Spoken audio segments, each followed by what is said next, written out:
આણંદના પેટલાદમાં નકલી rubber stamp કૌભાંડનો પર્દાફાશ। પેટલાદ પોલીસે બાતમીના આધારે સચ્ચિદાનંદ ટાઉનશીપના મકાનમાં દરોડા પાડી બનાવટી દસ્તાવેજો સ્ટેમ્પ દ્વારા ગ્રાહકોને લોન આપીને વળતર મેળવવાના કૌભાંડનો પર્દાફાશ કર્યો।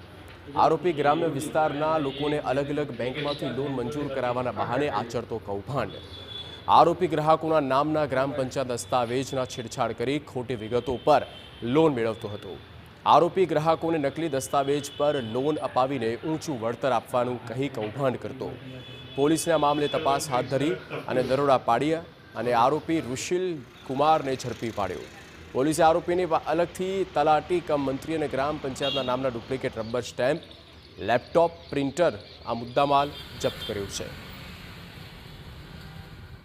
प्रवृत्ति छेल्ला 6 महीनाथी करे छे एवुं जणायेल छे। तेनी पासेथी सिक्का पण पोते घेर ज बनावतो हतो।